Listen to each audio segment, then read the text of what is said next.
സുഹൃത്തുക്കളെ നമസ്കാരം. ഇന്നലെ ഞാനുണ്ടായിരുന്നത് നേപ്പാളിലെ ഒരു കാട്ടിലായിരുന്നു, കൊടും കാടായിരുന്നു. അവിടെ പൊട്ടിയൊരു ബിൽഡിങ്ങിലായിരുന്നു ഞാൻ ഇന്നലെ കിടന്നുറങ്ങിയത്. എവിടെയും സിറ്റി ഒന്നും ഉണ്ടായിരുന്നില്ല. ഒരു സ്ഥലത്താണെങ്കിലും ഒന്നുമില്ല, നമുക്ക് സ്റ്റേ ചെയ്യേണ്ട ഒരു ഇതുമില്ല. അങ്ങനെ 10 കിലോമീറ്റർ വന്ന് ഒരു ഗ്രാമത്തിലെത്തി. ഗ്രാമത്തിലെ ഒരു ചെറിയ കാഴ്ച കാണിക്കാനാണ് വന്നത്. മൊബൈലിലാണ് വീഡിയോ എടുക്കുന്നത്. എന്താ വിചാരിച്ചാൽ ഇൻ്റർനെറ്റ് കണക്ഷൻ വളരെ മോശമാണ്. ഇനി മുകളിലോട്ട് 30 കിലോമീറ്റർ എനിക്ക് ഷോർട്ട് കട്ടായിട്ട് മല കയറണം. മല പറഞ്ഞാൽ നടുക്ക് കണ്ടോ, അതിലൂടെയാണ് നടന്നിട്ട് പോകേണ്ടത്. ഈ ഒരു സ്ഥലം കണ്ടു, ഇവിടെ ഓറഞ്ചിൻ്റെ കൃഷിയുണ്ട്. എനിക്ക് ഈ കടയിലെ അങ്കിൾ എനിക്ക് 2 ഓറഞ്ച് തന്നു.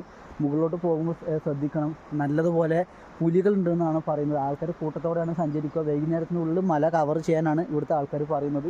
എനിക്ക് സന്തോഷമായത് ഇവർ ഈ നെൽപ്പാടം, കടുകിൻ്റെ കൃഷി, ഓറഞ്ച് കൃഷി, പിന്നെ ഇവരുടെ സ്നേഹം, ചെറിയ വീടും കടയുമാണ് ആ കാണുന്നത്. സന്തോഷമാണ് കേട്ടോ നേപ്പാളിലൂടെ ഇങ്ങനെ യാത്ര ചെയ്യുന്നത്. സത്യം പറഞ്ഞ് ഇൻ്റർനെറ്റും മൊബൈലൊന്നും നമ്മുടെ കയ്യിലില്ലെങ്കിൽ കൂടുതൽ സ്വസ്ഥമാകും. പക്ഷേ ഈ ഒരു വീഡിയോ അപ്ലോഡ് ചെയ്യേണ്ടത് കൊണ്ടാണ് ഞാൻ ഇതൊക്കെ ഉപയോഗിച്ചിട്ട് അപ്ലോഡ് ചെയ്യുന്നത്. മുകളിലൊന്നുമില്ല കണക്ഷനൊക്കെ.